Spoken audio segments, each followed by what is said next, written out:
Welcome back नाजरीन। हम वापस आए हैं। अभी दोबारा हम बात करते हैं अपने जी तारिक साहब से, मजीद जो डिटेल्स हम उनसे लेना चाहते हैं। हमारे साथ हैं अशरफ सुहेल साहब, सीनियर सहाफ़ी हैं। ये कुछ सवालात आपसे करना चाहते हैं, प्लीज़। जी तारिक साहब, मुझे आपने बड़ी खूबसूरत बात की अभी ब्रेक से पहले। आपने जो कहा कि हमारी बदकिस्मती ये है कि पाकिस्तान की जो अदलिया है वो रैंकिंग के एतबार से दुनिया में 140वें नंबर पर है, और डिबेट जो इसके ऊपर होती है उस लिहाज से शायद ये दुनिया पे पहले नंबर पर है, और उससे भी शायद ऊपर चली जाए।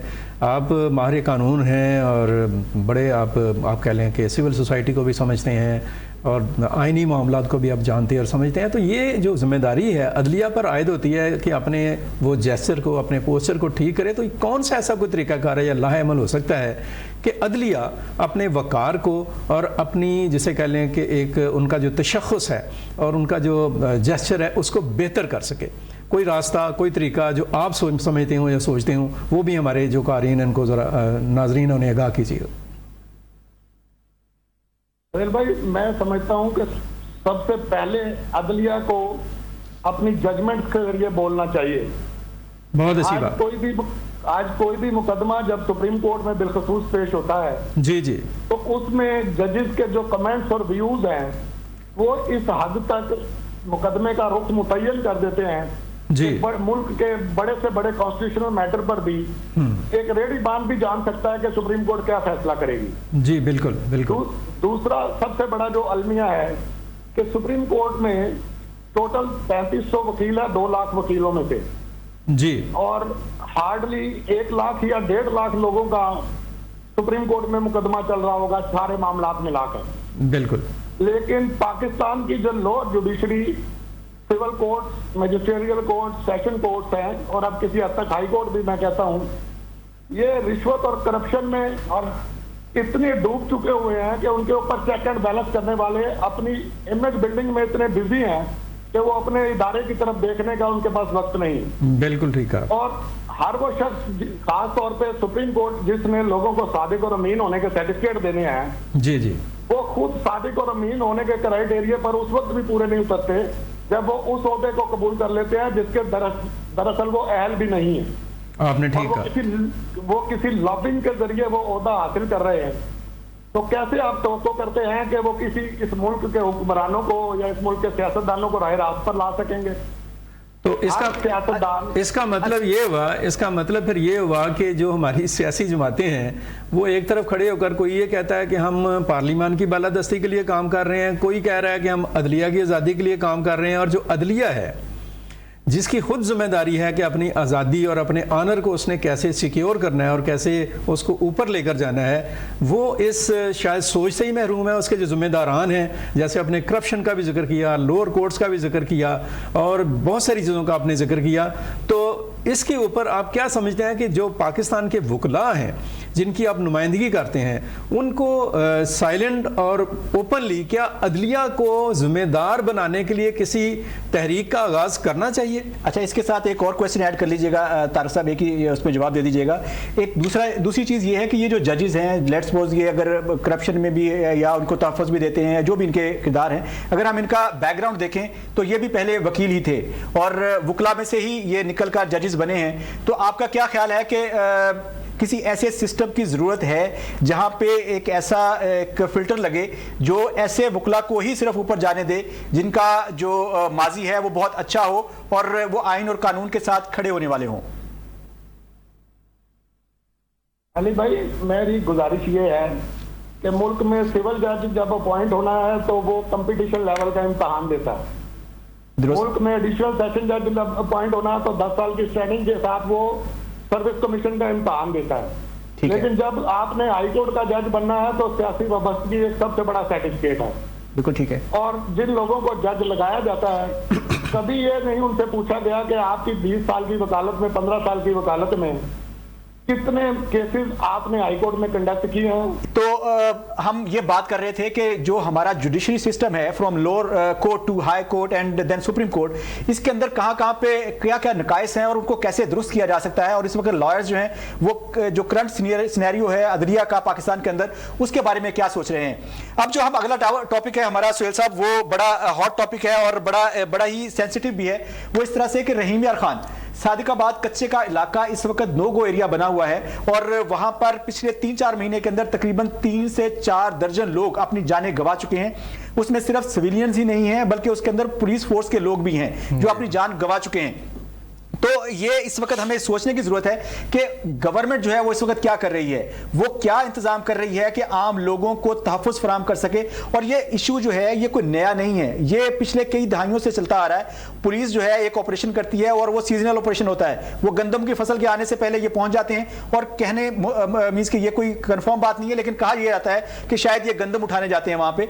तो गंदम के सीजन से पहले ये वहां पहुंचते हैं, कुछ दिन जो है वहां पे एक प्रैक्टिस टाइप का जो है वो एक ऑपरेशन होता है, उसके बाद ये वापस आ जाते हैं, फिर डाकू फिर अपनी कार्रवाई स्टार्ट कर देते हैं। जो अभी रिसेंट सिनेरियो ये है कि सादिकाबाद के अंदर दिन तिहाड़े डाकू जो है लोगों के घरों में घुसते हैं, वहां से लोगों को किडनैप करते हैं और उनसे तावान मांगते हैं। अगर वो तावान नहीं दे पाते तो उनकी लाशें उनके प्यारों को वापस कर दी जाती हैं कि ये ले लीजिए आपकी लाश है। और अभी रिसेंटली कल जो है एक डॉक्टर साहब अगवा हो गए हैं, डॉक्टर खालिद महमूद साहब, वो रहीम यार खान के रिहायशी हैं और एक्चुअल में वो सिंध में गंबट के हॉस्पिटल के अंदर वो अपॉइंट थे। कल उनको डॉक्टरों ने अगवा कर लिया है और अभी तक उनका पता नहीं चल रहा कि वो कहां पे हैं। तो ये आप क्या समझते हैं कि ये जो डिस्ट्रिक्ट रहीम यार खान का ये एक इतना सेंसिटिव और लॉ एंड ऑर्डर का इतना सीरियस जो है मसला है, इसके ऊपर गवर्नमेंट को क्या करना चाहिए और जो इंतजामिया है उसको क्या एक्शन लेना चाहिए? ये बहुत ही अली अशरफ बड़ा संगीन और बहुत ही तशवीशनाक मसला है। और जैसे आपने बताया कि ये कोई आज की बात नहीं है, एक अरसे से वहाँ पे जो लॉलेसनेस है उसकी एक सूरत हाल है। लोगों को कत्ल कर दिया जाता है, अगवा कर लिया जाता है, तावान लिया जाता है। और मैं ये समझता हूँ कि इसकी जो बुनियादी वजह है वो वही है जो अभी हम पहले भी डिस्कस कर रहे थे कि पाकिस्तान में जो सुपरमेसी ऑफ लॉ है वो बदकिस्मती से उसमें बहुत सारे सुकम हैं, बहुत सारे उसमें मसाइल हैं। और कानून की जब बालादस्ती नहीं होगी और जब जो पाकिस्तान में या किसी भी मुल्क में जो अदालतें हैं या जो कानून बनाने वाले जो लोग हैं या जो हुकूमतें हैं उनकी तवज्जो किसी और तरफ होगी और वो अपने असल मकसद की तरफ नहीं होंगे, तो फिर इस तरह के जो कानून शिकन अनासर हैं, जो डाकू हैं, जो चोर हैं, जो लुटेरे हैं, जो लूट मार करने वाले हैं, वो खुलेआम घूमेंगे। जैसे हम कहते हैं ना कि वो पत्थरों को बांध कर कुत्तों को खुला छोड़ने वाली बात है कि सग आज़ाद हैं और संग जो उनसे बंधे हुए हैं। और प्रॉब्लम भी शायद ये है कि हमारे जो रिमोट एरियाज हैं उनको सेंटर के अंदर उतनी अहमियत नहीं दी जाती। यहाँ पे जो उनके रिप्रेजेंटेटिव्स उठ के आते हैं, वहाँ से इलेक्ट होके आते हैं, जी जी, वो यहाँ आकर बात भी नहीं करते हैं। मैंने नोटिस किया है कि जो दूर शहरों के लोग हैं, मैंने उनको कभी उनके जो MPA है या MNA है उनको मैंने कभी असेंबली के अंदर बात करते हुए नहीं देखा। वो देखें ना कैसी अजीब बात है। वो अपने मफाद के लिए आते हैं यहाँ पे, वो अपने लिए बजट मंजूर करवाते हैं और निकल जाते हैं और अपनी दिहाड़ियां लगा के चले जाते हैं। उनको आवाम की कोई फिक्र नहीं होती। वो तो कभी कभी ऐसे लगता है अली अशरफ के वो वहाँ के अवाम के नुमाइंदे नहीं है, वहाँ के जो डाकू हैं ना उनके नुमाइंदे हैं और शायद उनकी सरपरस्ती भी करते हैं। लेकिन हालात इतने ख़राब हैं, यानी कि इस कदर संगीन सूरत हाल है कि वो जो डाकू हैं वो सोशल मीडिया पर बाकायदा एक मैसेज छोड़ते हैं कि भाई अगर आपने इधर आना है ना किसी ट्रैप में होकर भी तो पीछे पर पैसों का बंदोबस्त करके आइएगा। एग्जैक्टली। अच्छा, हमारे साथ मौजूद हैं फरहान इकबाल साहब, नायब सदर हैं प्रेस क्लब सादिकाबाद के। ये वहाँ के एक बड़े प्रोमिनेंट जो है सहाफ़ी हैं और वहाँ के आम लोगों की आवाज़ हैं। हम इनसे बात करते हैं। अस्सलाम वालेकुम फरहान साहब। फरहान साहब, हमें थोड़ा आगाह कीजिएगा कि वहाँ पे इस वक्त क्या सिचुएशन है, क्योंकि जो खबरें हमें यहाँ पे मिल रही हैं लोगों को दिन दिहाड़े लूट लिया जाता है, उनकी जमा पूंजी से महरूम कर दिया जाता है। यहाँ तक ही नहीं बल्कि अब लोगों को घरों में घुसकर उनको अगवा भी किया जा रहा है और उनको कत्ल भी किया जा रहा है। तो आप बताइए कि एक्चुअल सिचुएशन क्या है और हमारी जो वहाँ पे लॉ एनफोर्समेंट एजेंसीज हैं, हमारी पुलिस है, वो वहाँ पे क्या कर रही है? सबसे पहले तो मैं आपका शुक्रिया अदा करूंगा कि आपने जो है नेशनल मीडिया पे एक इंतहाई अहम और खास इशू को जो है उजागर किया। यहाँ पे आपको बताते चलिए, चूंकि ट्राई बॉर्डर एरिया है सिंध का और पंजाब का और बलोचिस्तान का, जिसके बाद यहाँ पर क्राइम की शरह बहुत ज्यादा है और जबकि गुज़श्ता 3 दहाइयों से यहाँ पर मुसलसल डाकू राज कायम है। डाकू जो है वो ट्राई बॉर्डर एरिया का फायदा उठाने के बाद अगर वो वारदात करते हैं एक सूबे की हदूद में तो दूसरा पाव वो दूसरे सूबे में रख लेते हैं। इसी तरह से जिली हदूद भी है वो भी बहुत ज्यादा जो है डाकू के लिए महफूज बना गया है। वो अगर वो सादिकाबाद की हदूद में कार्रवाई करते हैं, कोई बंदे को अगवा करते हैं, तो अगला पाव का राजनपुर की हदूद में होता है या अगला पाव का घोटकी या जो है दूसरे जो है हमारे करीबी इजला उनकी तरफ होता है। तो माजी में जितने भी ऑपरेशन किए गए वक्ती तौर पर उनसे फायदा उठाया गया। अब ये हो रहा है कि हनी ट्रैप जो है उसको सबसे बड़ा जो है इन्होंने अपना टारगेट बनाया हुआ है। लेडीज की खदमात है, इनको पूरे पाकिस्तान से जो है ये बंदों को यहाँ पे बुलाते हैं। आप यकीन करें कि सादकाबाद के ही बॉर्डर पे सिर्फ जो है दाऊवाला चेक पोस्ट और जो है अपना course of the check post के ऊपर 500 से ज्यादा लोगों को पुलिस रोक चुकी है। पुलिस ने यहाँ पे सिस्टम बनाया हुआ है, वो बकायदा गाड़ियों में अनाउंसमेंट करती है कि अगर कोई बंदा शादी के चक्कर में, सस्ती गाड़ी के चक्कर में जा रहा है तो वो यहाँ उतरे ताकि वो आगे ना जाए और अपनी जानों को जाया ना करे। इसके बावजूद जो है पूरे पाकिस्तान से लोग मुख्तलिफ इलाकों से ट्रैप होकर यहाँ पे आते हैं और ताकि उनको ले जाते हैं। जबकि सादकाबाद की जो सूरत हाल ये है कि यहाँ पर जैसे ही गन्ने की फसल ग्रोथ करती है तो यहाँ पे लोग जो है वो बिल्कुल ही इस वक्त गैर महफूज है। हमारा जो सराउंडिंग का एरिया है जो वो नोगो एरिया बन चुका है। शाम के वक्त लोग अपने घरों में महसूस हो जाते हैं और इवन के यहाँ तक हुआ कि डाकू जो है वो सादकाबाद शहर के सराउंडिंग में भी आके वारदातें करते रहे। अब जो है पुलिस ने पहली बार जो है कुछ 30 के करीब फैसिलिटेटर को उठाया, जो छोटे छोटे फैसिलिटेटर थे। उसके बाद ये कुछ 2-3 दिन में कुछ थोड़ी सी पेशरफ देखने में आई है, लेकिन जो हालात है ओवरऑल जो है वो फरहान है। जबकि सुहेल अशरफ साहब हमारे साथ हैं, ये आपसे एक क्वेश्चन पूछना मुझे चाहते ज़रा हैं। ये भी गाइड कीजिएगा कि जैसे आपने बताया कि 3 दहाइयों से वहाँ पे लाकानूनीयत है और डाकू जौन से हैं वो बिल्कुल काबू से बाहर हैं, और ज़ाहिर है कि जहाँ पे ये सब कुछ हो रहा है उसके सबसे ज़्यादा जो इफ़ेक्टिव हैं वो वहाँ के मुकामी लोग ही हैं, आप भी उनमें शामिल हैं। तो मुकामी तौर पर देखें पुलिस और लॉ एंड ऑर्डर और हमारे जो सियासतदान हैं या हुकूमतें हैं या जो जुडिशरी है वो तो जो कर रहे हैं वो दिखाई दे रहा है। तो क्या लोगों ने भी अपने तहफ़्फ़ुज़ के लिए या इनको रोकने के लिए कोई इक़दाम किए हैं वहाँ पर? लोग जो है पहले एक कल्चर होता था कि लोग पुलिस को जो है इन्फॉर्मेशन देते थे।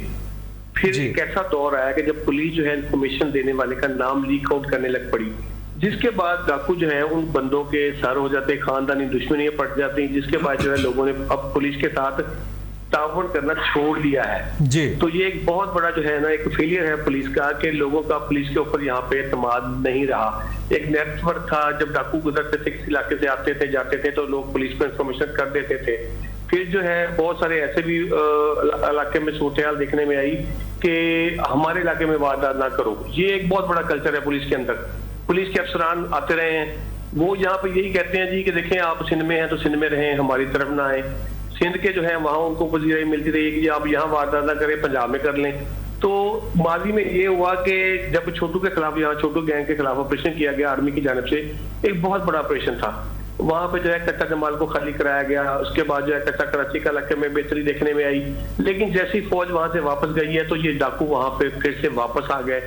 अब हुआ ये कि वारदात सबसे जो अफेक्टेड है वो है सादकाबाद जिला रोहिंग्या का, लेकिन सादकाबाद पुलिस की जो सेस है वो भोंग के बचाव बंद तक महदूद है। मतलब थाना भोंग से सिर्फ 1 किलोमीटर के बाद पुलिस आगे नहीं जा सकती क्योंकि वहां पे राजनपुर जिला शुरू हो जाता है। अब राजनपुर जिला में डाकुओं को महफूज बनागा ये है कि दरिया सिंध के पली तरफ राजनपुर आबाद है, उनका कुछ एरिया जो है वो हमारे सादकाबाद के साथ के साथ लगता है। 2018 में जब शहबाज शरीफ का लास्ट दौर था as a chief minister Punjab, उन्होंने जो है उस इलाके को रहीम का पुलिस के हवाले कर दिया। तो सादकाबाद की पुलिस की, रहीम का पुलिस की सेल जो है वो डाकुओं के सरों पर दरिया के ऊपर तक चली गई। पुलिस को बोट्स भी मिल गई, सब कुछ मिल गया।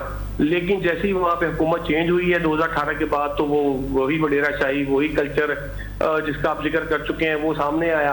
उन्होंने सब कुछ वापस करवा लिया, पुलिस रिवर्स हो गई। अब वारदातें यहाँ पे हो रही हैं, पुलिस आगे जा नहीं सकती। अच्छा फरहान भाई, इसमें जो आपने निशानदेही की उसमें एक बड़ा इंपॉर्टेंट पॉइंट जो है वो मेरे जहन में आया है, जो आपकी बात से मैंने असेस किया।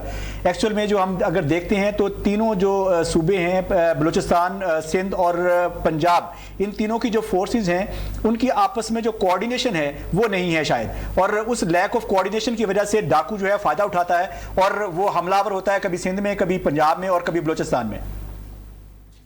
जैसा कि अभी रिसेंटली खोटकी में देखने में आया, वहां पे जो है डीआईजी सखर, पीर मोहम्मद शाह और एसएसपी खोटकी के दरमियान इस बात पे तनाजा हुआ कि उनके जो है एक एसएचओ के ताल्लुकात हैं डाकुओं के साथ। तो उन्होंने उस एसएचओ को अरेस्ट किया, जिसके बाद जो है वो एसएसपी पीर मोहम्मद शाह ने आईजी को लिखा, लेटर लिखा। उसके बाद आईजी ने एक्शन लिया और डीआईजी को भी लाइन हाजिर कर दिया और एसएसपी को भी लाइन हाजिर कर दिया। ये सिर्फ सिर्फ ये अलार्मिंग सिचुएशन है जो बताती है कि यहाँ पे हालात कितने गंभीर हैं। अब एसएसपी जो है घोटकी, उनका दावा था कि मैं जो चाह रहा था कि ये डाकू सरेंडर करें, तो साबिक MP हैं शहरियार शहर पाकिस्तान पीपल पार्टी के वार्डों से, वो SSP ने उनको अपने पास बुलाया। उमर शहर जो कि यहाँ पे थे डाकू, उनके ऊपर भी काफी जो है मुकदमा थे, तो उनको भी वहां पे बुला के मीटिंग की गई। जैसे ही वो वहां से मीटिंग पे निकले और अपने इलाके में वापस गए, वहां पे जो है दूसरे डाकुओं ने उनके ऊपर हमला करके उमर शहर को हलाक कर दिया, जबकि MPA जो है मासूम बचने में कामयाब रहे।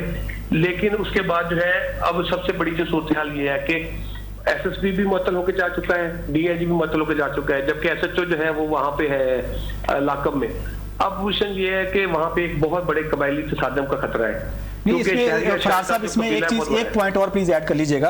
देखिए कि सादिकाबाद में अगर मैं बात करता हूं, सादिकाबाद के सराउंडिंग्स में, तो वहां पे दो बड़ी फैमिलीज हैं, एक मखदूम फैमिली है और एक रईस फैमिली है। और पिछले दिनों में जो वाकयात हुए हैं उसके अंदर लोगों ने, जिनके प्यारे अगवा हुए थे, उन्होंने या मखदूम फैमिली से रब्ता करके अपने प्यारे को वापस मंगवाया है, या रईस फैमिली से जो है वो अपने प्यारे को रब्ता करके वापस मंगवाया है। तो इसका मतलब है ये जो कच्चे और पक्के के डाकुओं का आपसी जो कोलैबोरेशन है, जो उनका एक बाउंड है, उसकी वजह से ये मामला सॉल्व होने वाला नहीं है। जो अगवा पर तवान है ना, ये सबसे बड़ी इंडस्ट्री इसलिए है कि ये बहुत ही आसान मीडियम बन चुका है पैसे लेने का। आप बंदा उठा लें, 40-50 लाख ले लें, करोड़ रुपए डिमांड कर लें, 10 लाख ले लें, 20 लाख ले लें। अब जो मौजूदा सूरत हाल है, सोशल मीडिया आने के बाद जो है ना, कोई भी जो है ऐसा वडेरा जो है वो अपने आप को इन मामला में नहीं लेके आता कि उसकी जो उसके लिए बदनामी का बायस बने।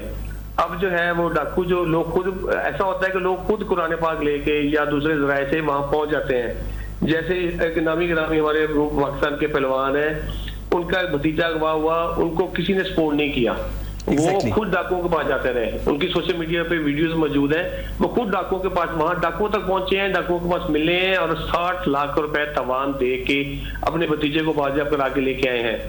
तो पुलिस वहां तक नहीं जा सकती जहां तक डाकू की पहुंच है, डाकू चले जाते हैं और आपस में उनका एक बहुत बड़ा जो है डाकुओं का आपस में ताल्लुक भी है और वो एक दूसरे की मदद, नेटवर्क है जो काम कर रहा है, प्रॉपर नेटवर्क है जो काम कर रहा है। लेकिन मेरा ख्याल है कि इसमें जो सबसे ज्यादा अहम रोल है वो वहां के वडेरों का है, जो इन डाकुओं के पीछे खड़े होते हैं। अभी जो आपने हफीज बुगटी SSP वाला वाकया भी बताया, उसके पीछे भी मेरा ख्याल में कोई इसी तरह की कोलैबोरेशन थी कच्चे और पक्के डाकुओं की, पक्के के डाकुओं की। तो वो जब तक ये मीन्स कि हम ये बात इस कंक्लूजन पे पहुंच सकते हैं कि जब तक ये कच्चे और पक्के के जो आपस में इनकी कोऑर्डिनेशन है, जब तक इसको खत्म नहीं किया जाएगा और जब तक इसके खिलाफ कोई सीरियस इकदाम नहीं किया जाता, उस वक्त तक ये एज इट इज रहेगा और ये आम आवाम जो है अपनी जानो माल का नुकसान उठाते रहेंगे।